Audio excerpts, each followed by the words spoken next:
Welcome to another episode of Pull Up for the Culture, the Legacy Lounge.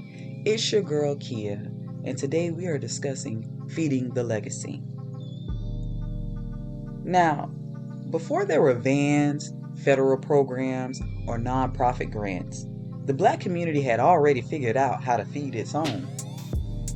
Long before Meals on Wheels was a name, our grandmothers, church mothers, and neighbors were rolling out their delivery systems with Tupperware lids, foil-covered pans, and soul food packed with love. This wasn't just a practice, it was a principle. See, in our culture, caring for elders wasn't optional, it was sacred. From Sunday dinners that turned into weekly plate drop-offs, to missionary boards organizing home visits with hot meals and a prayer. Our people created systems of care rooted in self-sufficiency, dignity, and presence. You didn't need a nonprofit to make sure that Miss Johnson had something to eat. You just needed a sense of community and a hot stove. Here's the truth. We were Meals on Wheels before Meals on Wheels. In many cities, this tradition still lives. In barbershop conversations, church announcements, and neighborhood group chats. But in the rush of modern life, some of the communal rhythm has been lost. This episode is a reminder that feeding the body was always about feeding the soul too.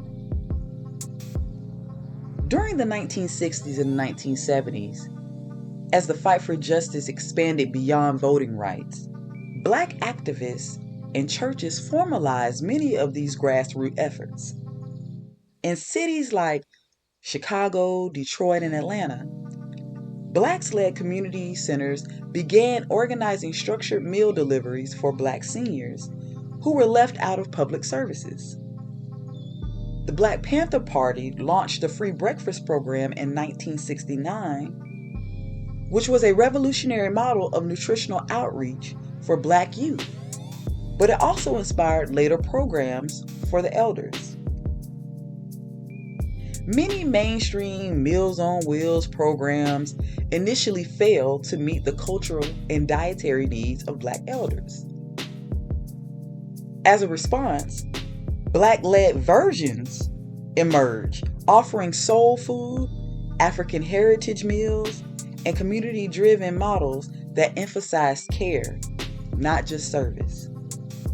In places like Harlem, New Orleans, and Jacksonville, cultural competent meal services began springing up through Black churches and nonprofits.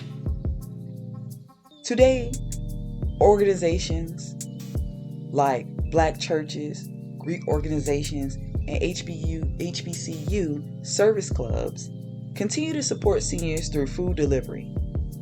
Other mobile meal ministries run by younger Black community members blend service with activism, addressing both hunger and social isolation. How has your family or community carried on the tradition of feeding the elders?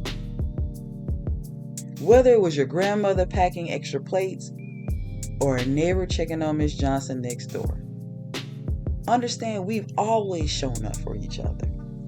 The question still remains, how can we carry that tradition forward in a digital, disconnected world?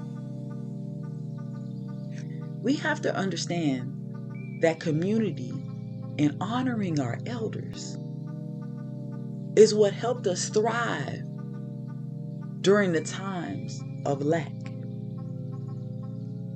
with the times of injustice. We can no longer function in isolation. We are not that strong, isolated. But in together, we are strong enough to combat any poverty in our community, any health disparities, and the lack of academic growth in our community. So if you want to continue this discussion, to have conversation, to spark and promote change, visit PK Monet Educational Consulting.com.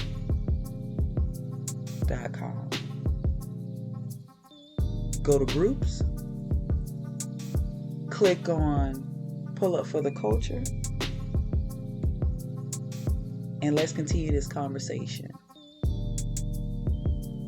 Let's not complain. Let's be impactful. Let's stop waiting on people to aid us, and let's aid ourselves. Because when you aid yourself, you're no longer dependent on anyone else. So if you're ready, if you're determined, then pull up for the culture.